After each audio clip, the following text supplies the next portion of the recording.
Hello दोस्तों, आज हम बात करने वाले ऐसी मूवी के बारे में जिसमें एक इंसान अपनी पूरा जीवन डेजर्ट में ही सर्वाइवल करके निकलता है, जो अपने प्यार के लिए ऐसे करता है।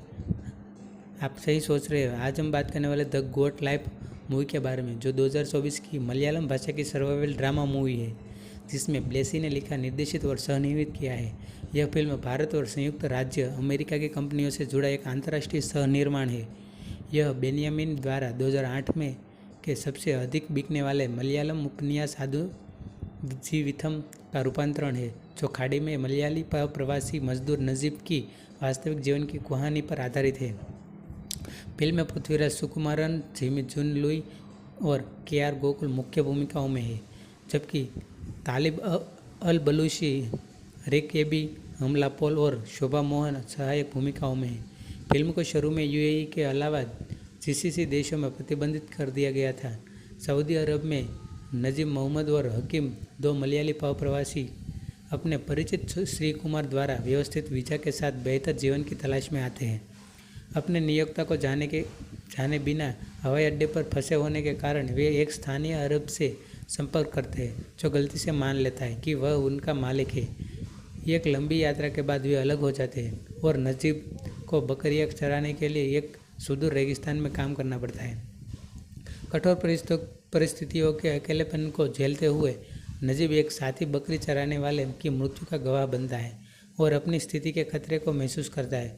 वर्षों की पीड़ा बाद वह हकीम से फिर से मिलता है, जो उसे भागने के रास्तों के बारे में जानकारी रखने वाले सोमालियाई बकरी चराने वाले इब्राहिम कादिर से मिलवाता है।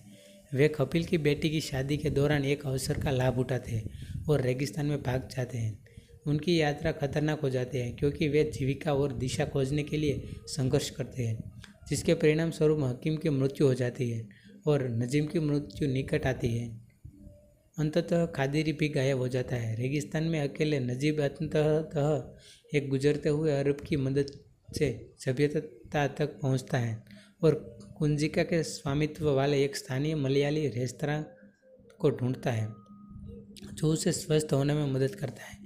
हालांकि नजीब की परेशानियां अभी भी खत्म नहीं हुई है।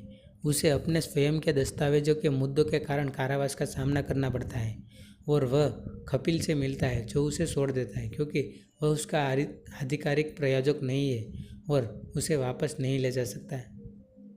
इस झटके के बावजूद नजीब अंततः घर लौटता है। ब्लेसी 2008 में उपन्यास पढ़ने के बाद से ही आधुनिवितम को रूपांतरित करना चाहते थे और उन्होंने पृथ्वीराज को मुख्य भूमिका में लिया था। अगले वर्ष उन्होंने बेनियामिन से अधिकार खरीदे और पटकथा लिखना शुरू किया।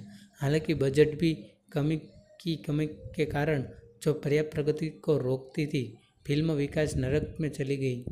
ब्लेसी ने निर्माता की तलाश में वर्षों बिताए। आखिरकार 2015 में एक मिल गया, जिससे परियोजनाओं को गति मिली। जिमी जीन लुई और स्टीवन एडमंड्स सह निर्माता के रूप में ब्लेसी से जुड़े। ए.आर. रहमान ने फिल्म के मूल स्कोर और गीतों की रचना की। मुख्य फोटोग्राफी मार्च 2018 से जुलाई 2022 के बीच सह शेड्यूल के माध्यम से वादी रम, जॉर्डन और सहारा में अल्जीरिया रेगिस्तान में चरणों में हुई, जिसमें कुछ दृश्य केरल, भारत में शूट किए। कोविड-19 महामारी के प्रतिबंधों के कारण चालक दल मार्च से मई 2020 तक 70 दिनों के बाद जॉर्डन में फंसा रहा। अंततः उसे भारत सरकार के निकासी कार्यक्रम वंदे मातरम मिशन के माध्यम से भारत वापस लाया गया। फिल्मांकन 14 जुलाई 2022 को समाप्त हुआ। यह फिल्म दुनिया भर में 28 मार्च 2024 को रिलीज हुई और इसने अब तक 160 करोड़ मतलब $19 में 19 मिलियन से अधिक की कमाई की। द गोट लाइफ वर्तमान में सभी समय की तीसरी सबसे ज़्यादा कमाई करने वाली मलयालम फिल्म है।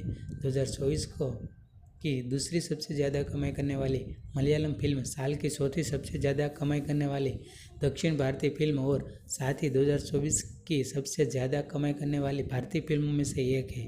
हालांकि फिल्म सऊदी अरब में सेट है, लेकिन प्रोडक्शन टीम को वहां शूटिंग करने की अनुमति नहीं दी गई थी, इसलिए उन्होंने दूसरे देशों में जाना पड़ा।